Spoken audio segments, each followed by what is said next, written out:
Good evening.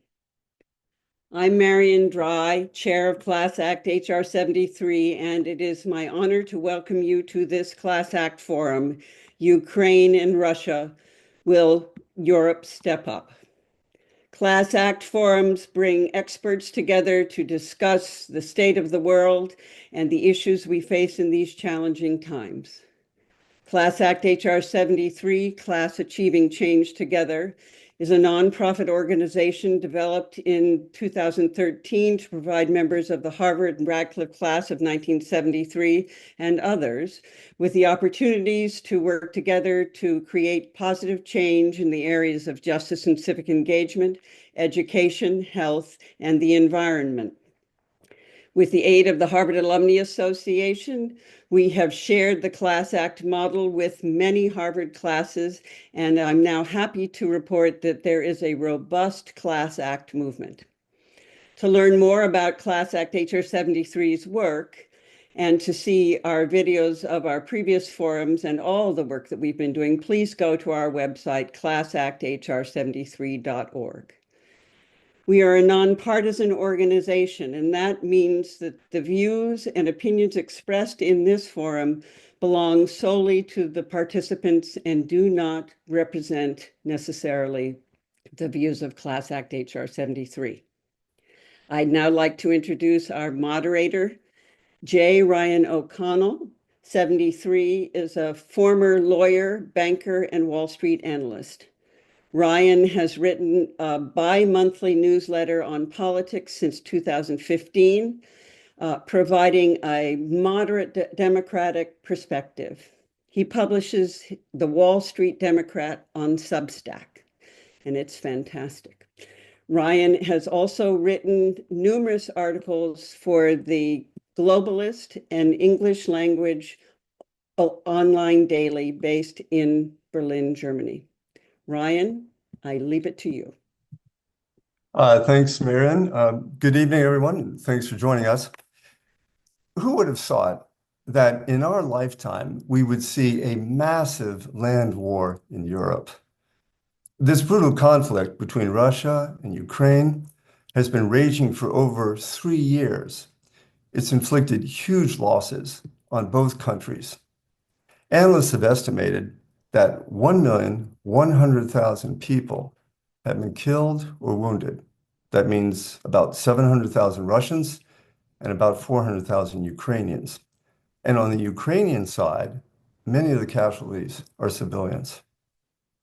Like all wars, this one has triggered unforeseen consequences. The Trump administration has done a U-turn in American policy on Ukraine. The government has adopted a friendly attitude towards Russia while blaming Ukraine for starting the war. For many people, including European leaders, the world has been turned upside down. So where do we go from here? We have 3 experts who will talk tonight about the military and political aspects of the war in Ukraine. They will also talk about the possible ramifications of the war on Europe's future broadly and its relationship with the US. Our first speaker, Mark Cancian, spent most of his career in the Marine Corps. He was deployed abroad several times in Vietnam and Iraq, and he retired as a colonel. Mark works extensively at the Pentagon. He focused on budget strategy, funding for wars, and procurement programs. Mark also worked in the Office of Management and the Budget. He is an expert on military logistics. Mark is now a senior advisor at the Center for Strategic and International Studies, a highly regarded think tank in Washington, D.C. He has published over 40 articles on military operations, budget, and strategy. He's a member of the class of 1973. Tom Kent, a former journalist, teaches at Columbia School of International Affairs. He focuses on Russia, journalism, and the challenges of propaganda and disinformation. Tom speaks fluent Russian, and he is an expert on both Russia and Ukraine. Tom was president of Radio Free Europe until 2018. Before that, He was a reporter with the Associated Press for many years, and he served as its Moscow bureau chief. He's written 2 books, Striking Back, Overt and Covert Options to Combat Russian Disinformation, and How Russia Loses. Tom's now writing a 3rd book on the propaganda lessons from the war in Ukraine. Tom is also part of our diversity initiative. He's a graduate of Yale University. Peter Galbraith is a former diplomat. He was the first U.S. ambassador to Croatia. As an Assistant Secretary General of the United Nations, he served as the Deputy Special Representative for Afghanistan. Peter is also an author, commentator, politician, and policy advisor. In short, he's a Renaissance man. He has served multiple terms in the Vermont State Senate. Peter's written articles for the New York Review of Books, the New York Times, the Washington Post, and other publications. He's also a member of the class of 1973. So with those intros, let's turn to the questions. We'll kick it off with Mark. So Mark, what is the situation on the battlefield? And have the changes in tactics, such as using more drones, favored either side? Let me do a quick overview of where the war is right now. On the ground, it's a stalemate, but with the Russians having the initiative. We've seen the pictures of the front lines and the French lines. The Russians continue to attack, and they continue to take territory, although at extremely high cost. They were able to push the Ukrainians out of the enclave around Kursk, again at high cost and with the help of the North Koreans.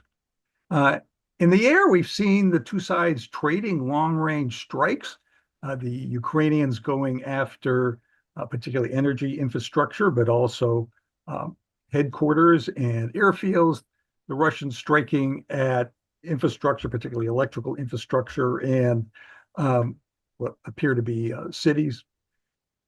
On the sea is maybe even the most interesting set of developments, because although it's a confined area, the Black Sea, the Ukrainians, who don't have any of the attributes of a navy, that is, they don't have any ships and they don't have any naval aviation, have been able to push the Russians back to the furthest corner of the Black Sea. And they've done this with missiles and naval drones and land-based long-range precision munitions. They've made the port of Sevastopol unusable by the Russians. It's an extraordinary achievement.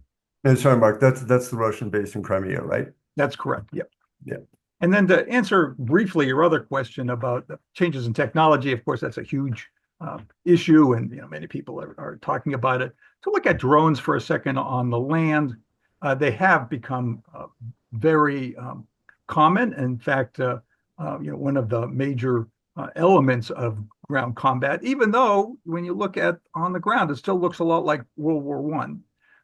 What the United States didn't expect was the kind of drones that are being used. We were using large drones, Predator and Reaper, and those work very well in the kind of environments where we were fighting in Iraq and Afghanistan.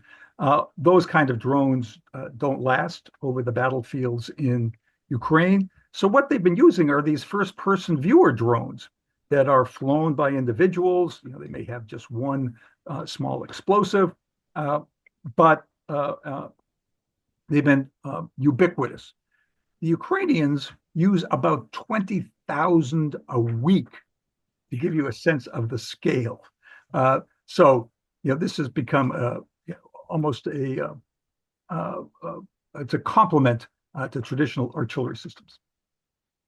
Wow, that's great stuff. So now, obviously, we've all followed in the news back and forth about U.S. aid to Ukraine. So maybe talk about what the status is on that, Mark. I mean, has it run out, or does it go on for a while?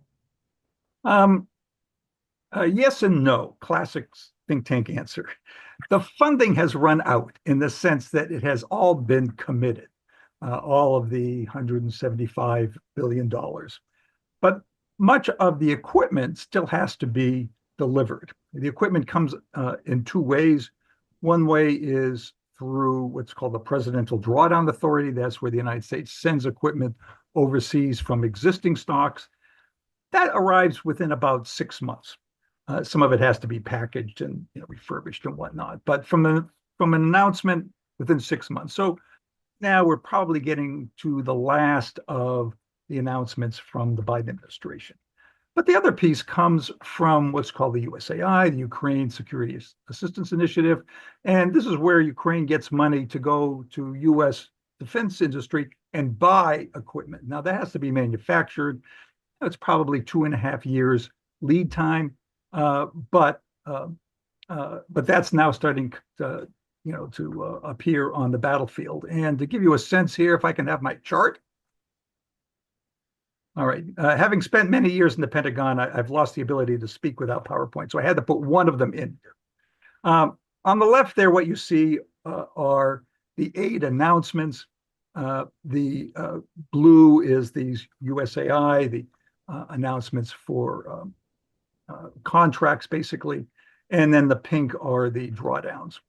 But then the green line, you can see, I think it's green, shows you what's being delivered. And because these deliveries will continue for a long time, they hold up for, really many months. And really, we're going to be sending equipment for several years if the Trump administration does not cut it off. So the short answer here is, yes, equipment will be, or a lot of equipment will be going to Ukraine if it's not shut off. On the other hand, if the United States actually appropriated more money, that would help the Ukrainians maybe produce a actual stalemate on the battlefield, and maybe even launch another counteroffensive. Thanks. And by the way, that is a great chart. That really is a great chart. And my guess is that, audience members might like to get a copy of that. So just to follow up on something you just mentioned, Mark, so let's talk about two scenarios. So in the first, hope it doesn't happen, but in the first, if the U.S. did cut off arms shipments entirely, right now, whatever, out of peak or whatever, could Ukraine defend itself? That's the first question. And then I want to talk later about Europe, but let's talk about this scenario first. The shorter answer is, they could defend themselves for several months. The Europeans send equipment, of course, and they produce some on their own, particularly drones, but also other kinds of equipment. But they could not hold out over the long term. Keep in mind, they're barely hanging on now. And if you took away 40% of their supplies, then eventually the front line weakens. The Russians would break through someplace, and the Ukrainians would be unable, to plug the hole. It's important to keep in mind that armies in conflict need a continuous flow of munitions, equipment, and supplies. That because these get chewed up just in the course of operations. It's not like I tell people, it's not like furnishing your house. You don't just bring stuff in and then you're done. It's more like maintaining your refrigerator. Stuff goes in, stuff goes out, but you need a continuous flow if you're going to stay alive. So this flow is absolutely critical. I also get the question from journalists very often, what's the most important thing that we give them? And I always tell them, there's no silver bullet. That you need this continuous flow because everything from medical supplies to engineering equipment to artillery shells to tanks gets used up. Wow. So yeah, I take the metaphor about the furniture. It's also not like just waltzing down to IKEA and picking up a couch. It takes a little time, to your point. It takes a little time to get this stuff. Okay, second scenario. So we stop sending them supplies, then it falls to the Europeans. Could they fill the gap, or is it just kind of, lights out for Ukraine? The Europeans have tried to step up, and they've done a lot. They've increased their defense spending. They're putting money into their industrial base. They are stepping up. The problem is that they started from such a low level that and they have so far to go, and they've been very inefficient about it. That they would not be able to replace the United States for many, many years. Europeans, I said, start from a very low level, after the Cold War. Even during the Cold War, they had big gaps in their inventories after the Cold War, huge gaps. They were able to sustain some flow with doing a couple of things. They took some out of their existing inventories, not huge numbers. The British sent 14 tanks, which was, 5-10% of their inventory. They also went to the Eastern Europeans, and the United States helped here a lot also, and basically bought all of their Warsaw Pact equipment. So the Poles and the Bulgarians and the Romanians, they unloaded all of their T-72 tanks and all of their old aircraft, which we bought, and we sent it over to Ukraine. And then they had money and they bought new stuff that was now NATO compatible. So it was a three-for that.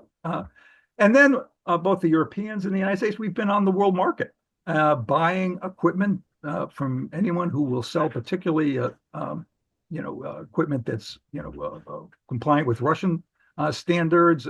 I wouldn't be surprised if we were buying, from the Iraqis. I wouldn't be even from the Taliban. And if any of you happen to have 1,000 artillery shells in the backyard, I know a good spot to send them to. And then finally, they've emptied their closets of old weapons, and we see some things showing up in Ukraine that are literally in U.S. museums. So the Europeans, have taken a step, but they can't come close to replacing what the United States is sending. Okay, that's really helpful. Now, just if we turn to the Russian side of things, as you know well, and as I mentioned in the intro, the Russians have taken simply staggering casualties. I mean, you told me a couple of weeks ago what it is per week, and I forget, you can mention it to the group, but it's huge. So I guess what is the casualty rate, and can they keep doing that? The Russians have lost something like 700,000 casualties, 800,000. Thinking is that they might hit 1 million here before the end of the year. The last year was a particularly intense year, losing maybe 400,000. So they've taken large losses. This is, by the way, far, far more than they ever took in the post-Cold War period. They lost 15,000 people killed in Afghanistan, and numbers, of those killed in maybe 400,000, 300,000. So, the scale is just far beyond what we've seen in the past.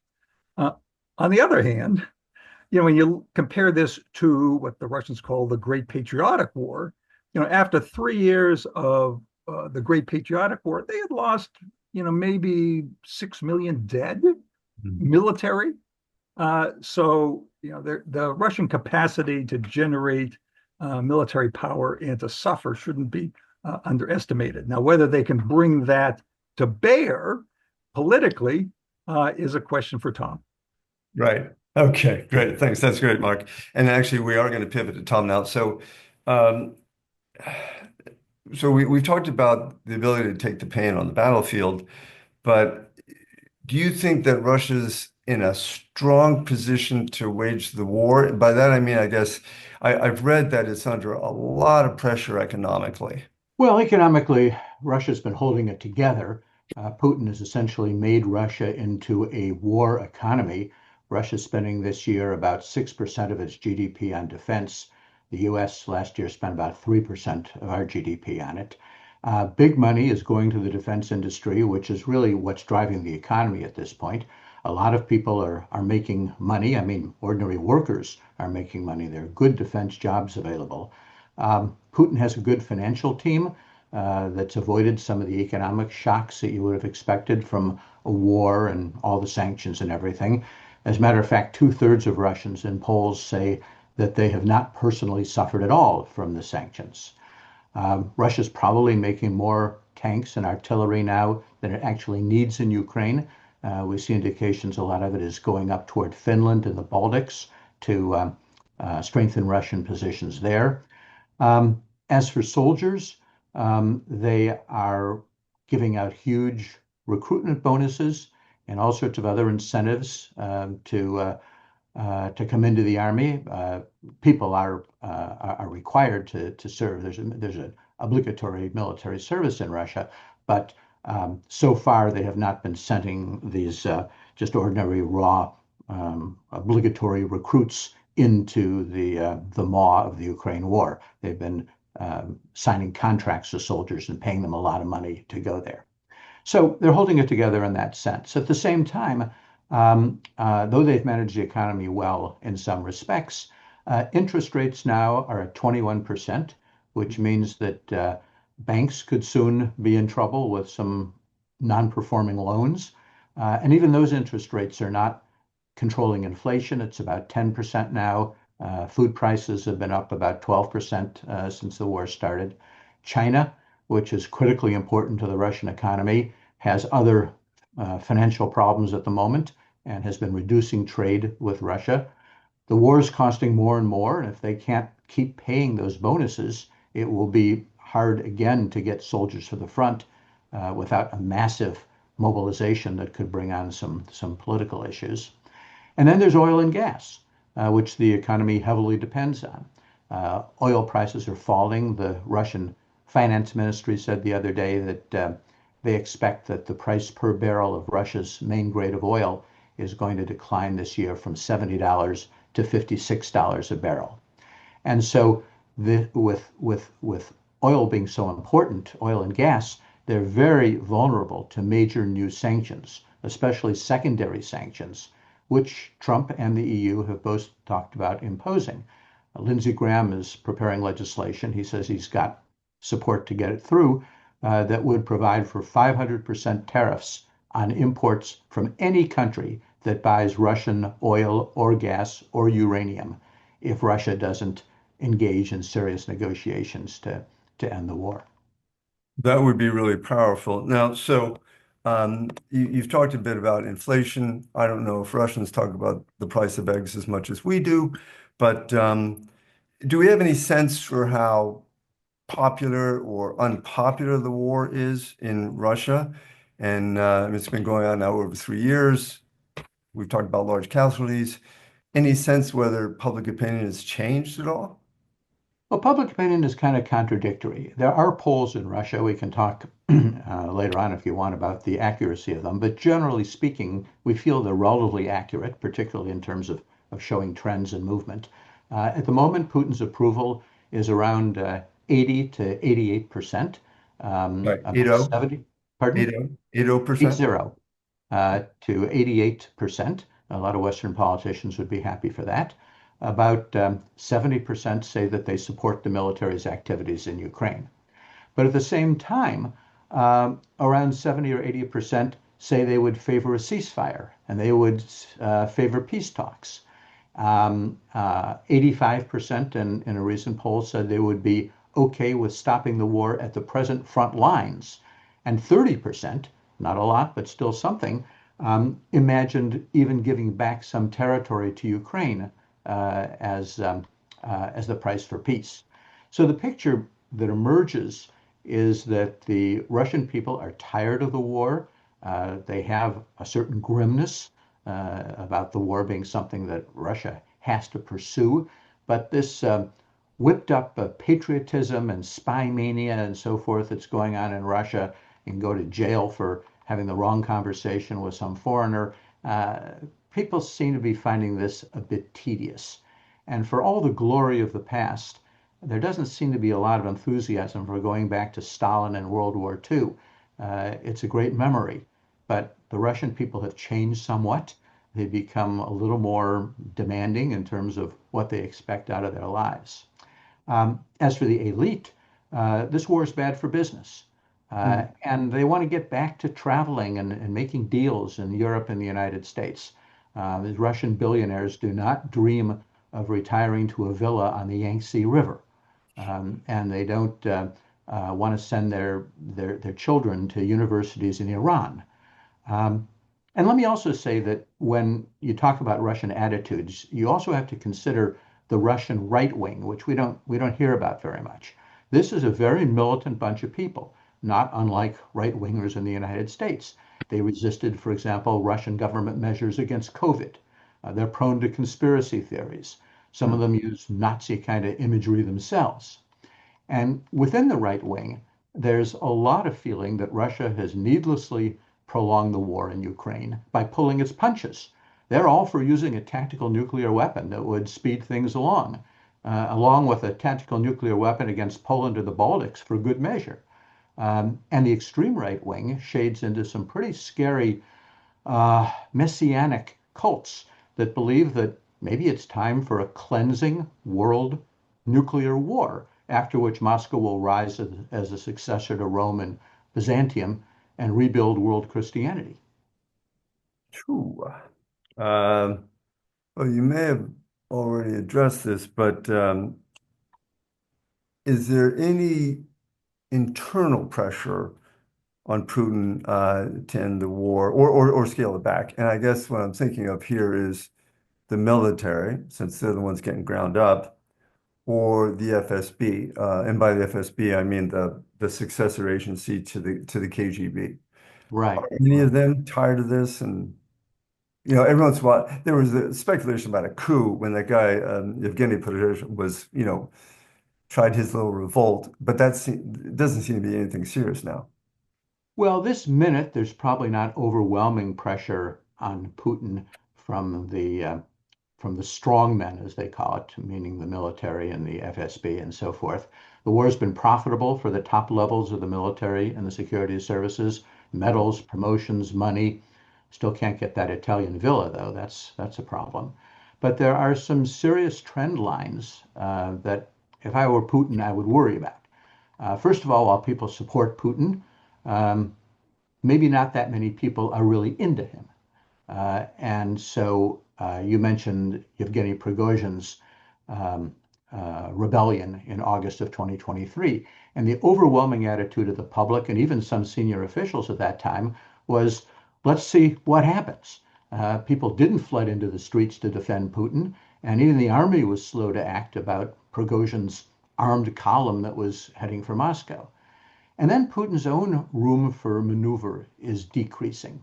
The world seems to think that Donald Trump has as much to say about the future of Ukraine as Putin does, which may well be true.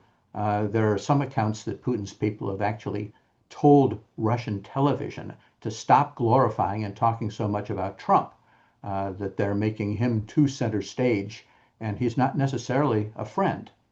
And Russia's increasingly dependent on China. And I think China has zero interest in Russia using tactical nuclear weapons in Ukraine or making this war any bigger than it already is, or expanding it to other countries and so forth. It's bad for China's business. Yeah, I think that she actually spoke about nuclear weapons at one point and how China hoped they would never be used. So I guess final question for you is, do you think Putin really wants this war to end, or is it kind of convenient for him? Things are cooked along okay, Well, I don't think he wants it to end without something that he can call a victory. But that'd be hard at this moment. He's heading toward whatever, 700,000 soldiers dead and wounded. He's failed to take over Ukraine. He's made Russia more dependent than ever on China, which a lot of Russians are concerned about. He's facing two new and very strong NATO members, Finland and Sweden, which isn't good for Russia in the Baltic Sea. They got enough problems in the Black Sea. Now they got a problem in the Baltic Sea. Europe in fits and starts seems to be finding the political will to seriously confront Russia in one way or another. He's under a war crimes indictment. And with the minerals deal, the U.S. has made a long-term commitment to a Ukraine that would continue to exist as a sovereign state. So if Putin can't do better than this, he may well want to just keep fighting, hope the army makes some progress on the ground, big fighting season coming up, and hope that those secondary sanctions from the US and Europe don't kick in.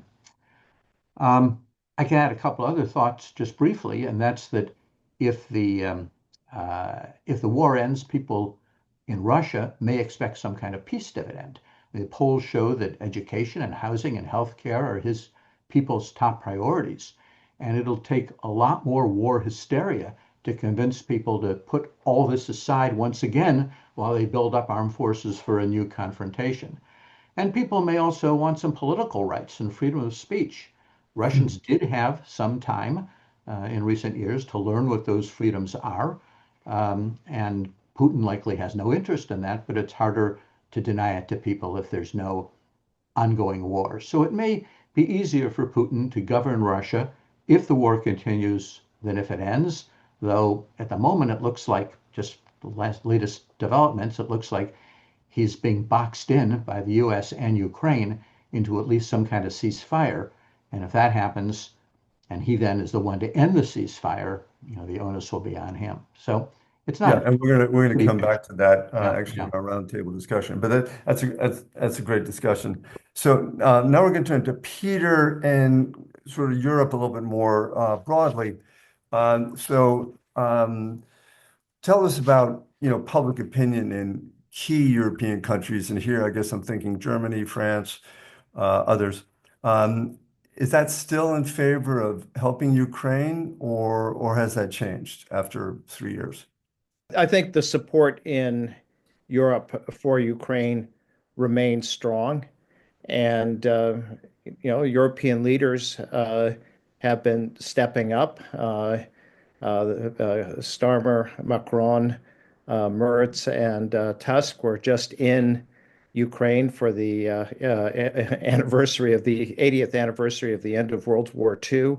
This was a very big deal for the Russians with their big parade on May 9th. And so to have the Europeans there in Ukraine, it sent a European leaders a powerful message.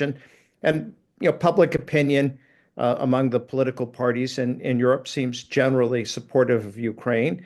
I mean, there are some exceptions. Even in Italy, Meloni and her sort of semi-fascist party has been actually quite supportive of Ukraine. Right. So The biggest exceptions, obviously, are in Hungary with Viktor Orban, Slovakia, and some other places. But right, and Orban has always been a loyal Putin ally, so no change there. Okay, now, and you just talked about the meeting that they had in Kyiv, which I agree was important. What about how the Europeans are reacting to Trump's new policy on Ukraine? And I guess, who's leading the discussions? I mean, who's driving the bus, if you will, in Europe about how they respond to Trump? clearly, the person who has been driving the bus, as you will, is the French president, Macron. He's been in office for a long time. The French-German alliance is at the center of the European Union. But the British Prime Minister, Keir Starmer, is also part of that, even though Britain's no longer in the European Union. There's some very experienced diplomats around him, including the National Security Advisor, Jonathan Powell, who has been a major player in all of this. So it is, I mean, at the center are the countries you would expect, Britain, France, and Germany. Right. And of course, have been increasing their defense spending. Germany actually announcing a very significant increase. Right, and just as you said, Britain's not part of the EU, but it's very much part of NATO. So, Yes. Okay. Now, maybe just to pursue this a little bit, in your opinion, how have Putin's war in Ukraine and Trump's response affected the international world order? That's a broad question, but take it. Well, yeah. Look, there's a lot at stake here, and I don't think the analysis of it has always been spot on. I think the chances of Russia, you could ask what is it that Russia was trying to do in Ukraine, and I don't think Putin's ambition was to recreate the Soviet Union. For one thing, I'm sure he doesn't want 40 or 50 million Muslims in Central Asia, nor to take the Baltic states or to, invade Poland. I think the idea he had, and he thought it was going to be easy. There's one thing: militaries always look their best the day before you use them. But his idea was to recreate what his view is a kind of greater Russia, Belarus, Ukraine, and Russia. Uh, but what's at stake is something that goes far beyond that. Our entire post-World War II order has rested on the fact that once a country is internationally recognized, a member of the United Nations, and where there's no territorial dispute, that another country cannot invade that country, seize, and attempt to annex the territory. The one big case was Saddam Hussein in 1991 invading Kuwait, and it ended really badly for him. The entire world ganged up on him. And why is this important? Because for centuries, up until 1945, it was the idea of invading another country, seizing its territory, annexing it, that was the cause of most wars. Now, obviously, the period since 1945 has not been totally peaceful. And there have been battles over disputed territories, ideological ones like the U.S. invasion of Iraq, the security response to the 9/11 attack, and many other cases. But they were not about annexation. And so if Russia gets away with this, we enter in a much more dangerous period. And unfortunately, it's not just the Russians.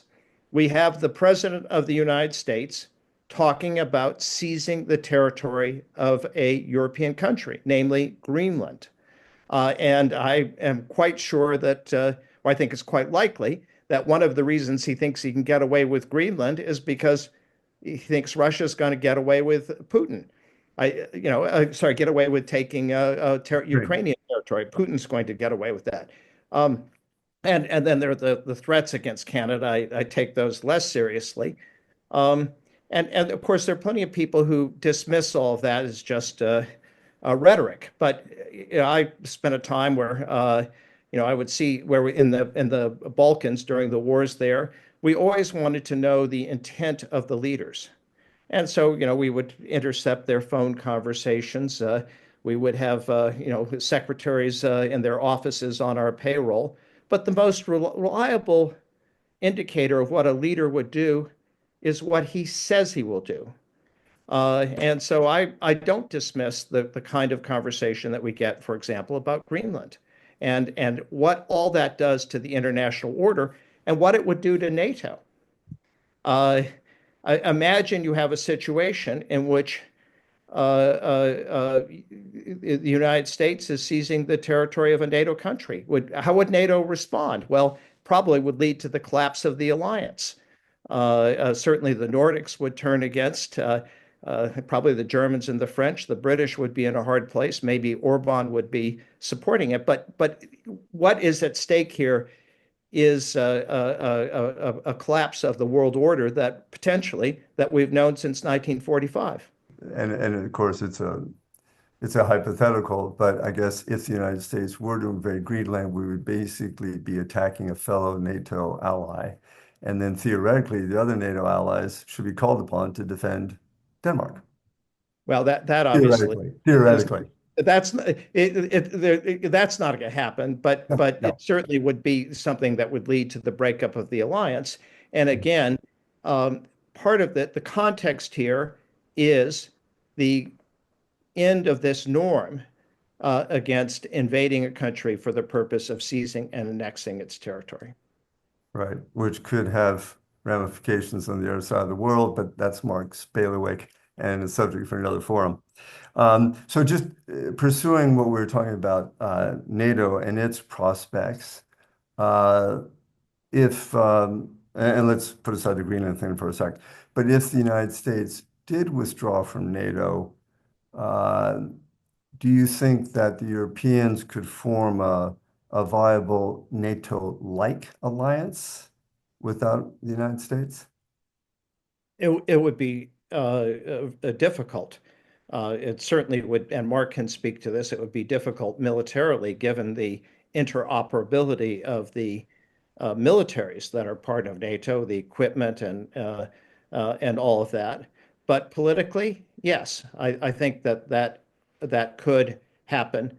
And we would have a different world, one in which instead of the United States and its allies, with Russia being very much weaker and China rising, but all by itself in the world. China has no allies or no consequential allies.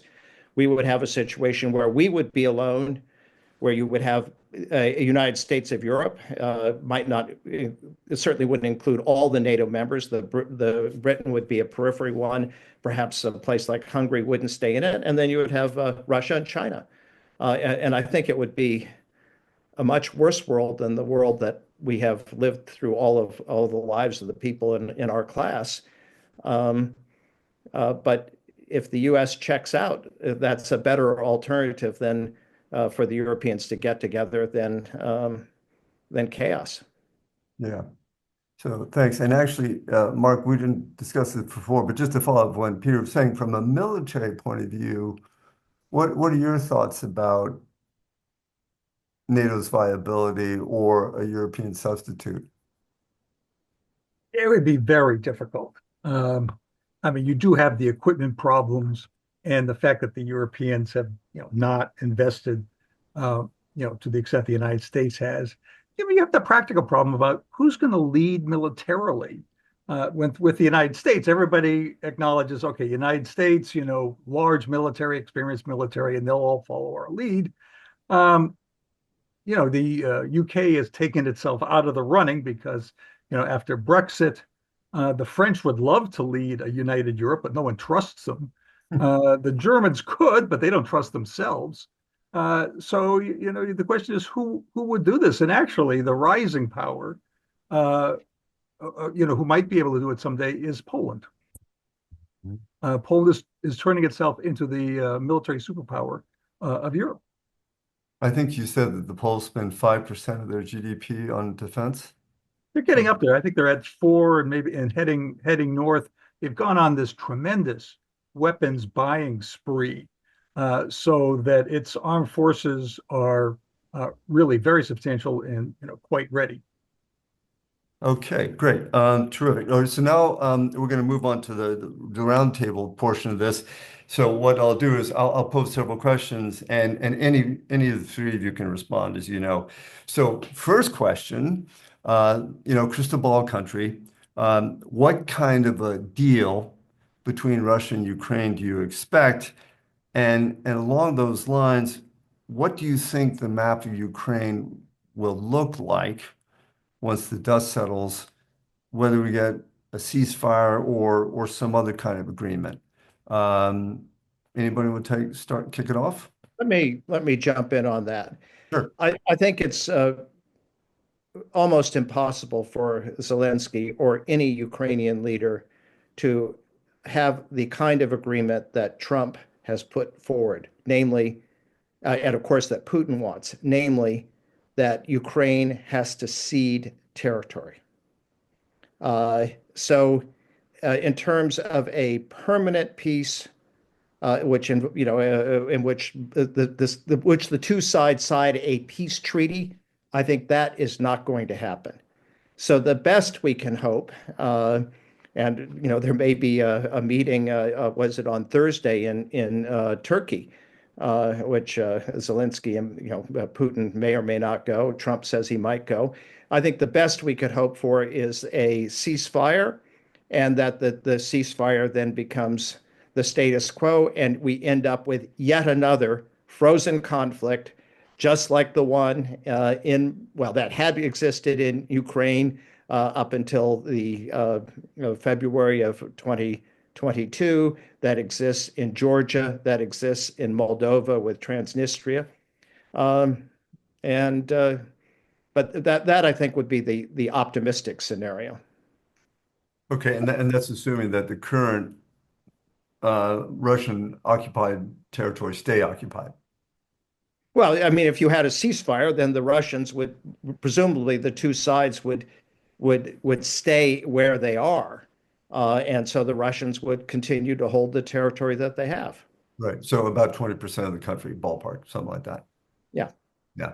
Okay. We'll go to Mark, and then I invite Tom to answer after that. Mark, take it away. Yeah, I agree with Peter. I think that an in-place ceasefire is conceivable. The Russians have, not been not showing much support, and but Trump has been putting a lot of pressure on them, and at some point they may decide to do that. The idea of a permanent agreement, as Peter says, and I think absolutely right. That would have the two sides have to agree on things that they just won't agree on. But the long-term sovereignty of certain territory. We ought to keep in mind that the Korean War, first, the peace negotiations took 2 years, and there's never been a permanent peace agreement. What we have is an armistice, and you could end up with something like that long term. And I would also add one more thing, which is, I think Putin could sell that as a victory, in the sense that he has taken another big chunk out of Ukraine. It's not what he wanted, and they paid a huge price for it, but he could dress it up as a partial victory. Okay. And Tom? I agree. Frozen conflict, I think, is most likely. I think that Putin might have some trouble selling it as a victory, considering the promises he made to his people and all the soldiers that have been lost. Their propaganda is excellent, though, so it's possible that Russians will just say, "All right, whatever. We know it's not a victory, but it's good enough if we can get back to some kind of normal life." And then, so it sounds that you are racing. Yeah, go ahead. Go ahead, Jump please. back in. There's one element of this that makes it different from complete frozen conflict scenario, and what is different from what took place between 1940 and 1991, when the Soviet Union occupied the Baltic republics, and the U.S. and the Europeans did not recognize that.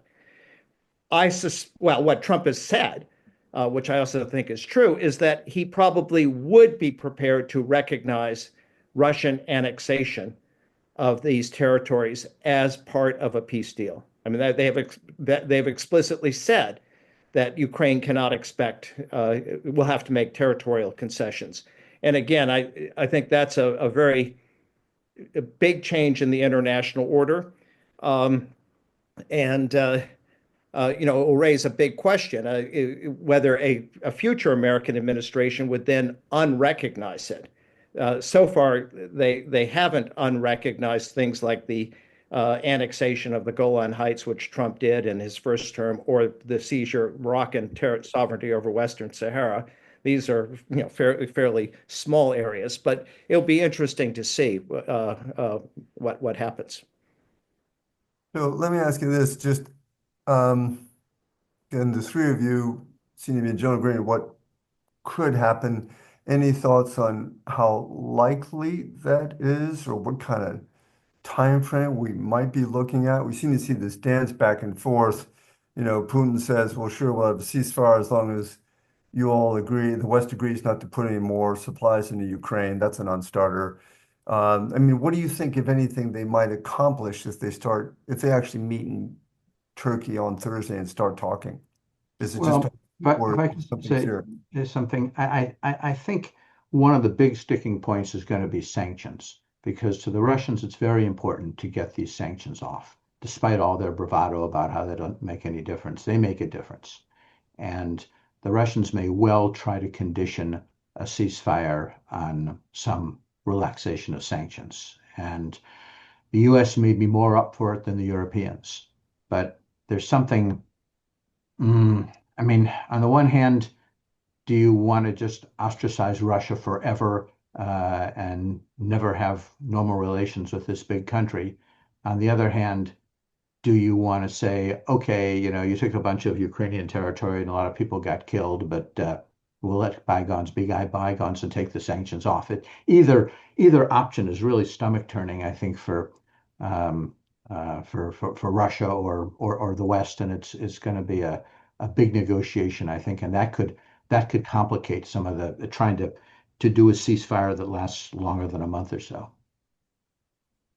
If I could jump in, I think that this is, Tom's put his finger on it. This is the potential rift with the Europeans. So they are not going to go along with any recognition of Russian sovereignty over seized territory, not in eastern Ukraine nor Crimea.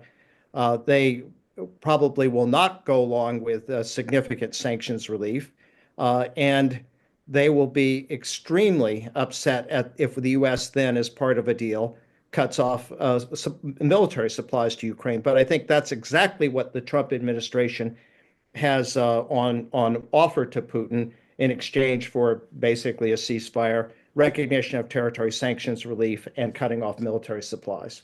On the sanctions relief, it's going to be hard for either the Europeans or the United States to say no to peace in order to keep the sanctions on, as distasteful as it might be to take those off.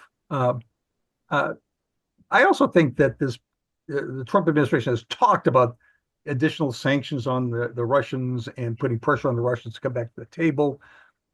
We'll see where that goes. If they actually do that, that might get the parties together. If they don't, they've talked about just sort of walking away. But I think Trump is so personally invested in this, that he's going to be reluctant to do that. What about two other sticking points, actually, in some cases on both sides? Do you think there's any possibility that the Russians would accept some form of peacekeeping force in Ukraine, maybe European rather than American? Do you think, one, they might actually accept that, and two, do you think the Europeans would do it? No and no. And the reason I say that is, when you say peacekeeping force, I mean, I've heard people talk about, NATO members sending military forces into Ukraine to keep the peace. There's no way the Russians are going to allow that.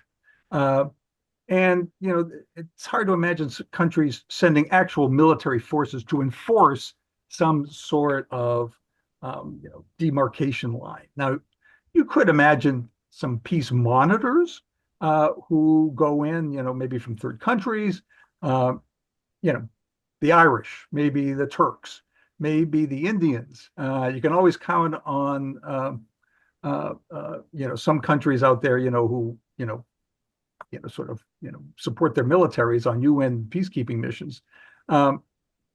But they're just monitors. They're there, writing down, yep, okay, the Russians shelled the Ukrainians, okay, the Ukrainians shot back, and then they send that up to headquarters. No, there's a little value in that. But the idea that there's going to be some military force between the two to enforce a ceasefire, never going to happen. Gotcha. And Tom, you're free to join in any time on this. Yeah, I'm sure the Russians would not like it. It all depends what's offered. I think it's a tough ask of Russia. I think they consider it a red line, but they do red lines all the time that sometimes don't turn out to be red lines, depending on their mood and the overall balance of forces. I think it's unlikely that they would agree to it, but there's an awful lot of carrots that we could offer too. So we just don't know. I think it's very hard to understand what those kinds of forces would do. I mean, would you have British and German troops and French troops there as a tripwire so that if Russia were to attack, then you would have a military response by these NATO countries? Would that be the purpose? I think it's unlikely that these countries would agree to using their troops in that way. But beyond that, I think we're really in a situation where Russia has everything to gain because Trump has basically said we'll cut off aid, we won't admit Ukraine to NATO, we'd like to have better relations, end sanctions, and we're prepared to give you the territory. So to some degree, I think the real mystery would be, why isn't Putin showing up in Turkey on Thursday? Because he can basically clear the table there. The Ukrainians can't accept that. But so the best they could do is to basically have a permanent ceasefire. But okay, another question, and then I'll ask you sort of for Putin's grand plans. Do you think the Ukrainians will accept any kind of deal that doesn't have some sort of security guarantee or some sort of commitment, maybe from the Europeans, not a peacekeeping force, but if they get attacked, then Macron and Merz step up and send in troops. It sounds like the United States is not going to do that. That's my impression. What do you all think? Well, okay, I don't think It's the ball country, I know, but take a shot. I don't think I don't think the Ukrainians they won't have much choice. I mean, what there will be a ceasefire, and I very much doubt that other countries will offer security guarantees for a ceasefire line. And the reason the Ukrainians will accept a ceasefire is that they are slowly losing ground, and they have lost their most important ally, which is the United States. So those would be the reasons that they would accept a ceasefire, but they will hardly be in a position to demand security guarantees. Okay, There, so there are intermediate positions between some sort of security guarantee and NATO and nothing. For example, if the Ukrainians could continue to receive weapons and supplies from NATO and other countries, that might be enough for them to rebuild their armed forces. Not ideal, but it might be enough. Now, if the deal cut them off from receiving all military supplies, I mean, then it's hopeless. okay. Now, Peter put forth a view on this, but just to allow you to comment too, what do you think Putin's long-term goals are? I guess, first of all, for Ukraine, but then just more broadly for Europe. Does he want to create a greater Russia, as Peter suggested, or does he want to recreate the Soviet Union? What do you all think? And why don't we start with Tom, then we'll go to Mark, and then we can go back to Peter. I think ideally you would have liked to have made Ukraine another Belarus, nominally independent but heavily integrated with Russia. That's not going to happen. Beyond that, in Europe, I think his top goal is to get NATO out of Eastern Europe and reestablish Russian domination there of the kind that existed during the Cold War. And in some countries, it might be possible to do that through the ballot box with the election of pro-Russian politicians. Regarding other countries, the idea might be to intimidate them into some kind of recognition of Russia's power and its prerogatives, like the relationship with Finland in the Cold War. I think that would be his dream. Getting that past Poland and the Nordics and the Baltic states would be difficult. In West Europe, I think the goal would also be through elections to install governments that are either openly friendly to Russia or at least think that Russia can be kept at bay through large-scale trade. You would think you would have learned by now, especially the Germans, that is not something you can count on, but hope springs eternal, and some major European countries might choose that rationalization to restore normal relations with Russia. And just to follow that, Tom, so when you were talking about the Baltics and Poland, you talked about domination. Do you mean outright control or more puppet government? What do you think might happen there? Yeah, I think ideally in the Russian mind, these countries could remain independent like Finland was during the Cold War, but they recognize the reality of Russian power and don't do anything to upset the Russians. But maybe they can still belong to the EU and be prosperous and be a place for Russians to go on vacation, but to be essentially politically neutered and militarily militarily weak, having essentially no army and no interest in creating one because of because that could offend Russia. Gotcha. Mark? Yeah, I think Russia, I mean, Putin yearns for the time when Russia, the Soviet Union, were a major player and regarded as a great power. He feels it deeply that that they are a third-rate economy, although, with at least what used to be a first-rate military. Whether he wants, the Russian Empire or the Soviet Union, I mean, those are relatively minor differences on the map. It's a lot of territory that they now don't control. But we're not going to talk him out of that. That goes very deeply into him. Now his successor someday, would they be any different? I mean, I leave that to Tom and others. I mean, I see lots of speculation that his successor will be very different. On the other hand, if the successor is only different enough that he's not going to invade other countries, we can probably live with that. Okay, great. Now we're going to go to some questions from the audience. Now we've touched on this, but I think it's worth discussing. It's a very good question from a member of the audience, and what the person is asking is, how could Ukraine accept a ceasefire with the Russian military buildup in Crimea, in other words, with that big base right next door, without a U.S. security guarantee? I think the bottom line is that they have no way of pushing the Russians out. So Right. making, a ceasefire where they are is probably the best they're going to do. With Crimea, they have driven the Russian fleet out of Sevastopol. Oh, sorry. Let me be a little clearer, Mark. I think what this person is postulating is that since the Russians are right next door with this big military base, how could Ukraine agree to a ceasefire without a U.S. security guarantee to protect them? Sorry, that's the question. Right. And they have been able to neutralize Sevastopol with long-range fires. The Russian fleet has fled. It's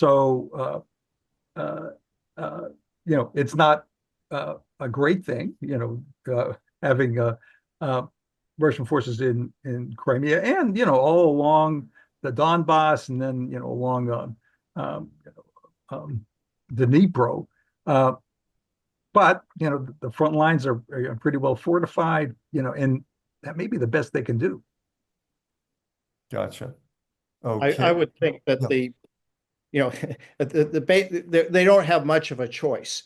So, the real issue is not a U.S. guarantee. It is the fact that the United States is now voting with Russia in the United Nations and is saying we're no longer your ally. Then they don't have much choice. I'd just like to come back for a second about what Putin's ambitions are. I would argue, maybe Ukraine to be like Belarus, or maybe simply a federation, a Slavic Russian-led federation, so actual incorporation. But that isn't going to happen. The secondary goal, I don't subscribe to the view, obviously, as I've said, that he's going to move into Eastern Europe. It's something else. He would like to see NATO neutered or no longer exist, and he's well on his way to achieving that. He has a president of the United States who says he doesn't believe in NATO, who regularly threatens to withdraw, who may take actions, again, and with regard to Greenland, that would literally break up the alliance. So, he's close to achieving that goal. Yes. Another question from the audience, and that is, this may be in Mark's bailiwick, but the others feel free to chip in. Why do we put limitations on the use of the weapons that we give to the Ukrainians? We've taken most of the limitations off. There were limitations, for example, on ATACMS and deep strikes. Sorry, Mark, could you explain what ATACMS are? ATACMS is a long-range ground-to-ground missile. It's fired out of HIMARS and MLRS launchers. And it could go out 180 miles, whereas the regular missiles would go out sort of 40-ish. We've taken most of those off. I mean, we have urged them not to strike, or at least under the Biden administration, not to strike civilian targets. And there was some hope that if we didn't strike energy targets, maybe the Russians wouldn't strike similar Ukrainian targets. That has not worked out. Other than that, we've sent them really, I mean, we've sent them really a lot of stuff. And uh, even if we decided to send more, uh, it would be hard at this point to send a lot more beyond what we produce every month. And at the end of the Biden administration, that's what you were seeing. Every month we would send whatever we produced, we sent. All the artillery shells we produced, we sent. All of the Patriot, we sent. The United States could dig into its stockpiles deeper, but that raises dangers about other conflicts. If there were conflict on the Korean Peninsula, for example, Pentagon's been very reluctant to dig into those stockpiles. You could take equipment from late deploying reserve units and say that, by the time you deploy, we will have generated enough equipment for you. But many of those are in the National Guard. Politically, they're very powerful. And again, the Pentagon has been reluctant to do that. So there isn't this closet we could open up and, send over to Ukraine. Okay. We have a couple of questions on NATO.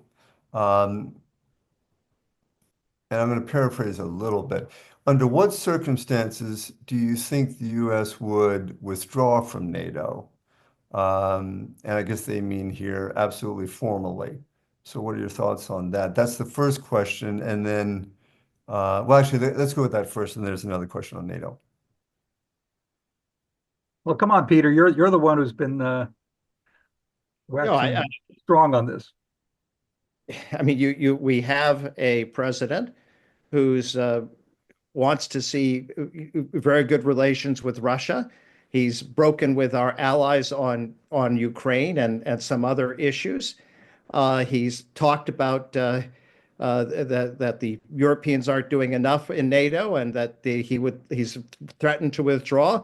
And there could well be a precipitating event. Again, he has said that he would take Greenland if the Danes don't sell it to us. He might take it by force, but he's determined to get it. So, either the way in which it would occur is that the decision by Trump to withdraw, or an action such as in Greenland, which actually broke up the alliance. Let me add one little piece here, which is that withdrawing from NATO would be difficult just because, you would have to get something through Congress. There's a law that says the president can't. Pulling the forces out, he threatened to do in the past.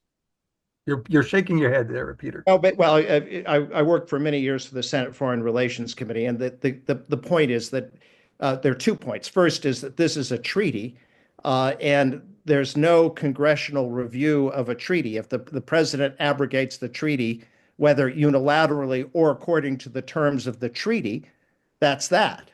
And secondly, the Congress has in general become a relatively impotent body, but particularly in foreign affairs. And I would, we have in the Republicans in the House and Senate basically slavishly going along with everything that Trump wants, including Lindsey Graham. So I think it's unlikely that you would have even serious opposition from the people who are running the Congress these days. I'm going to have to disagree with Peter, despite your experience on Capitol Hill, in the sense getting it through Congress would be, I think, hard. I mean, just because Republicans have such thin majorities, they'd only have to have a couple of people defect, and in the Senate, of course, getting 60 votes to get past the filibuster. But hang on, and then in 2 years, of course, there's going to be an election, and I think there's at least a fair chance the Democrats will hold one of the houses of Congress. So there's also a very narrow window here, I think. But again, legally, the Congress has no say over the withdrawal from the treaty. A treaty is something that the president sends to the Senate for advice and consent by 2/3, and that's that. Then the commitment is made. If the U.S. withdraws, the Congress doesn't get any say. And if the U.S. withdraws, then the test is, could you get 2/3 for going back in? And that might be very hard in this partisan environment. Tom, any thoughts on this? No, U.S. politics is too complicated for me. I just do Russia. Okay. A related question on NATO, which we touched on earlier, in that what do you see as the impact of Sweden and Finland joining NATO? It's rather ironic because, of course, one of Putin's talking points for the last 20 years has been his anger about NATO expansion back in the 1990s, and now he's got two neighbors basically who've joined NATO. How much impact do you think that has? I'll say something about that. Yeah, sure. People have been saying for some time that the center of gravity of anti-Russian feeling in Europe has been moving east, and Peter quite correctly referred to Poland as being very important. And I would add to that what they call the NB8, which is the Nordic Baltic 8. Those countries, I think it's 8. The Nordics plus the Baltic countries are extremely concerned about Russia. For them, it's also a local issue because they've got the Baltic Sea right there, and for the Russians, although they swagger a lot in the Baltic and cut submarine cables and things like that, they do have a strategic issue if all of those countries try to bottle them up there. Now, full disclosure, I was at a conference last year where everyone was going on and on about how terrible the Western navies are there, but it still can't be pretty to have Sweden and Finland joining in. And now that the Russians are putting up new forces and new bases on the Finnish border, it's obviously that they're very concerned about that development. Okay. I know this is more on U.S. public opinion, but feel free to comment. What are the data on U.S. public opinion regarding Trump's positions on Ukraine? Would Trump be responsive to a strong level of negative opinion, or all Americans at all, or are Americans as sympathetic to Putin as Trump is? Now, this is on U.S. politics. It's a little bit of shift, but it's an important part of the equation. Anybody care to talk about your views on that? All right. Go for it, Peter. I don't think I think most Americans are probably sympathetic to Ukraine and opposed to Russia. Interestingly, I think the issue has become tribalized, and this is part of the change in the Republican Party, which of course was the party of national security, standing up to the Russians, but people who would have been with that tribe when it was Reagan. Now that the leaders have changed, they've changed their positions, and there's a lot of people who are out there in the public who are dissing Ukraine. I wanted to come back to one other point from the NATO discussion, which I should have said. The core of the NATO alliance is Article 5, which basically says if there's an attack on one NATO member, it should be treated as if it were an attack on all the NATO members. And again, there's nothing that is solely up to the president as how to implement Article 5. So if the other countries lose faith in the America's willingness to apply Article 5, well, the alliance becomes essentially worthless. And I think there are a lot of Europeans who fear that that's the case. Gotcha. On the question of U.S. public opinion, the last polling I saw showed a bifurcation. That is, there's a lot of sympathy for Ukraine and its situation, much less support for sending more equipment. Now, there's still, I think, a large, I don't know if it's still a majority, but still a large, at least plurality, who support that. So this negative feeling about Ukraine that we hear from Vance, particularly, that is not widespread in the American people, but the wariness about equipment and getting involved is. That's a good point. And mostly I want to hear you talk, but I will observe that our aid to Ukraine has been running, I think, about 60 billion a year, which works out to be less than 1% of the federal budget. Just saying. Compare it to the war in Afghanistan, which was probably about $3 trillion, and the war in Iraq, which was probably around $5 trillion. Yes. And of course, those ended up being big political issues because American troops were fighting in those places. But Ukraine it's not an issue that's necessarily changing a lot of votes.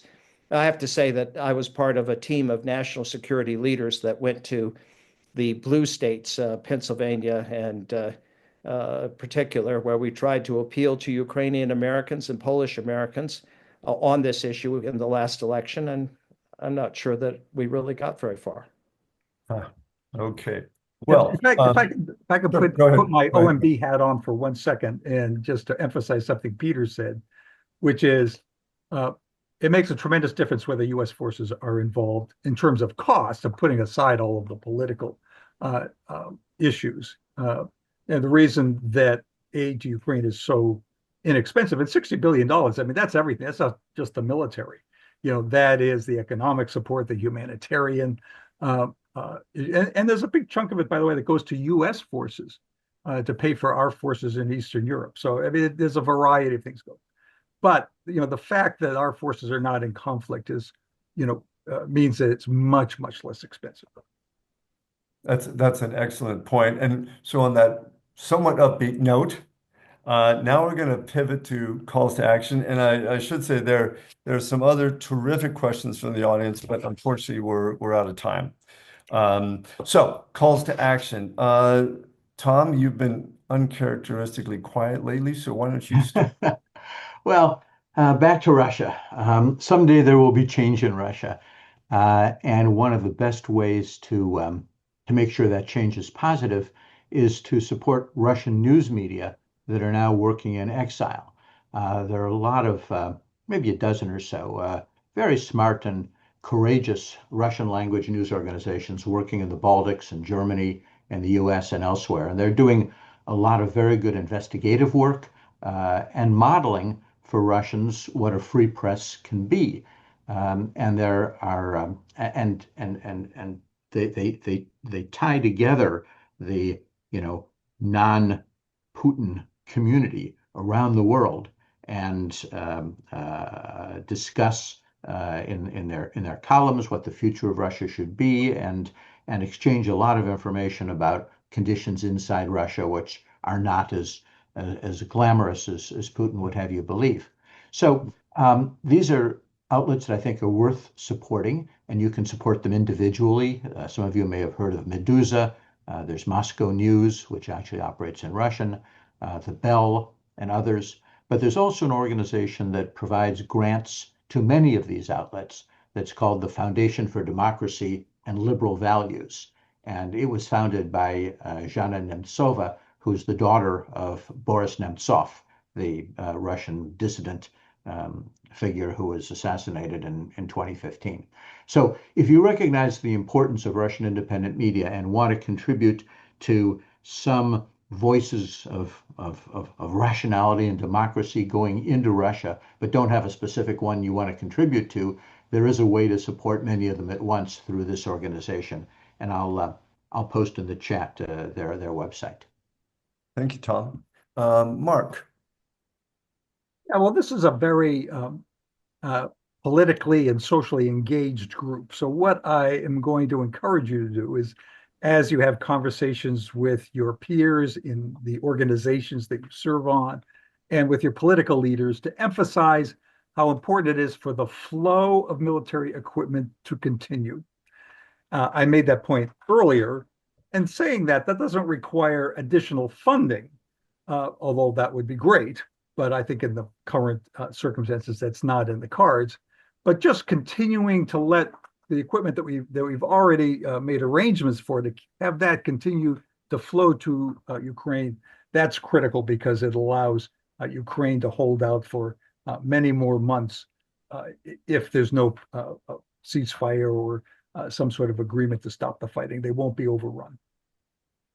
Okay, great. Peter. First, I'm going to second Tom's call to action, especially since the organizations that he led, Radio Free Europe and Radio Liberty, are being put out of business by the Trump administration. They were terrific during the Cold War, and the Voice of America is now silent. So that is a very important call to action. And I would say, if you want to see how this war ultimately ends and Ukraine is restored, it's when elites turn against the war. That was the experience in the U.S. of Vietnam, or even the children of elites at that time. It's what turned people against the war in Iraq, against the Soviet Union in the war in Afghanistan. So that and the independent media is going to be part of it. The second call of action I'm going to make is to endorse the one that you're going to make for an organization that provides medical support, but I won't steal your thunder. Okay. And the final call to action is for those, basically, I don't see much hope in influencing what's going to happen in the United States. I think for those who have contacts in Europe or live in Europe, the message to the Europeans has to be step up, because the United States has stepped back, possibly permanently. Okay.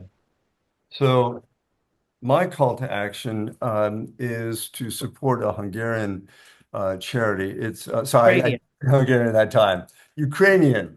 And the name of this organization is Razom, R-A-Z-O-M, which means together. Razom for Ukraine, so Together for Ukraine. It's been around since 2014. It was established after Russia invaded Ukraine for the first time and occupied Crimea. And Razom really addresses urgent needs. It sends medical supplies, first aid equipment to troops at the front line. It supports Ukrainian hospitals that treat civilians. And as you all know, civilians are suffering horribly in this war. And this is a critical role precisely because Ukraine is so strapped for money. They're headquartered in New York City, but the operation is in Ukraine. They've got a large volunteer network that they've built up in Ukraine. Donations are tax deductible. And to do that, go to razomforukraine.org. Thanks. And I want to thank all of you, Tom, Mark, Peter. This has just been a great discussion. And now, Marion, I think we go back to you. Thank you all for an extraordinary discussion, and I encourage everyone to think about those calls to action and choose one to work on soon. We've learned so much from the four of you. I can't begin to thank you enough. So in addition to thanking our panelists, I also want to thank the people who made this happen, and that Ryan and Jackie Swearingen had this as a brainchild, and it's been wonderful to see it develop in this way. We also have an extraordinary production team: John Noren, Jackie Swearingen, Sarah Ulrich, Richard Jackma, Diana Labanchu, Kate Freed, Katie Marinello, and our wonderful videographer, Rick Brotman. And without them, these things simply wouldn't happen. So much gratitude to them. And finally, I want to thank all of you who have joined us this evening. This is the 32nd forum in our series of forums since we started in March 2020. And we encourage you to go to our website, not only to look at all the other things that we do, but also to look at the previous forums, the videos, and the resources. In June, we're going to be doing another forum, and that's going to be on freedom of the press, which fits in nicely with what Tom Kent was talking about, and we should probably include that as well. And we will be sending you information about that in the next few weeks, so please look for that. So thank you all so very much, and good evening. See you in June.